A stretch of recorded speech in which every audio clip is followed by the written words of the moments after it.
Lesson number 11, our last lesson in this course, all about money. I feel like I have to say something about money.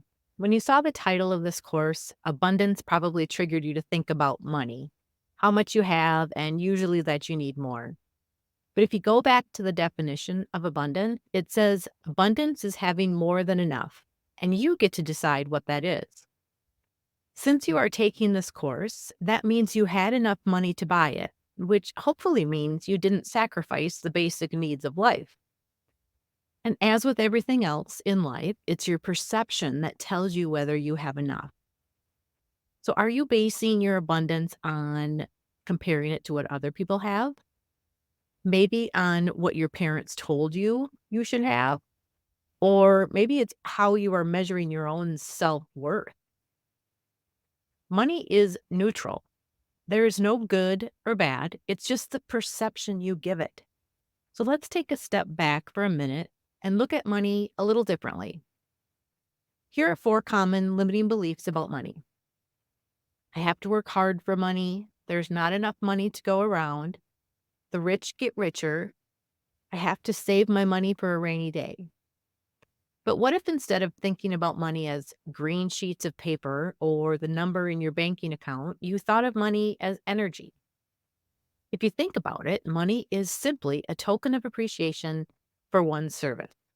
You exchange money for the service of another person, and you are given money for your own for services that you give to others.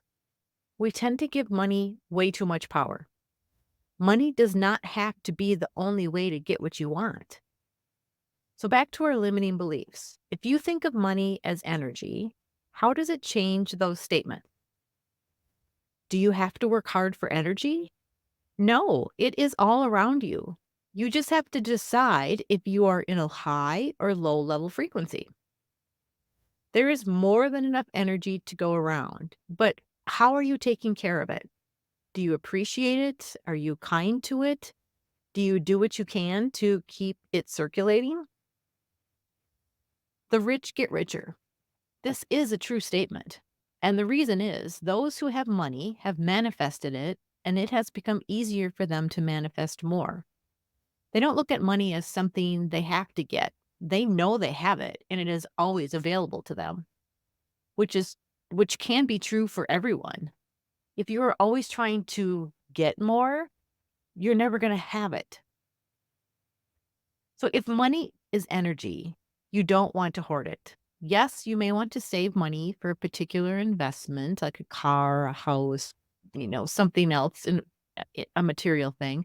But once that is attainable, use your money to buy it and keep the energy circulating so that others then can use that energy or money too. Because the more you give, the more you receive. It's a universal law. So pay attention to how you receive energy back when you give out the energy to others. When you pay taxes or bills, say thank you for the service you are getting in return. When you buy shoes, courses, food, etc., say a quick blessing to all of the people responsible for creating that product and be happy that you are rewarding them for their hard work. If you want more money to live a more comfortable lifestyle, then you need to expend some of your energy to get it. What can you do to create more flow into your life? The purpose of this lesson was to give you another way to think about money. Money has been given so much power, so take a moment to sit back and see if there's a more loving way to look at it. I've given you a few exercises down below to help you find some more peace with money. The last one I put in there is know what money is coming in and what is going out. Because sometimes we complain or we worry about money just because we think we have to. But I encourage you to take some time and sit down and actually write down how much money is coming in and how much money you are spending. Like, what are your bills? What are you paying out every month? It's a really good exercise to see where you're at as far as whether you're able to pay your bills. Because if there's something in there that you don't even know you're paying for, you forgot about, let's get rid of that. If you want to add in some things that you want, figure out how much more you need to get it. But instead of just worrying about it or complaining about not having enough money, make sure you know what you actually have.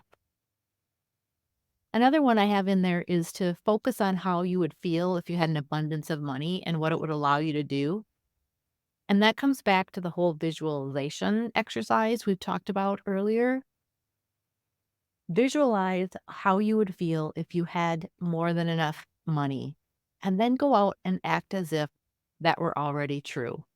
So when you go to the grocery store, don't always buy the least expensive things. Pick something that you can go to the top shelf and buy the best of it. Maybe coffee. Buy the top shelf coffee, then say to yourself, good thing I'm rich. Because remember, the more we affirm what we want, the faster we get it. I hope these activities will help and it can bring you a different perspective on money.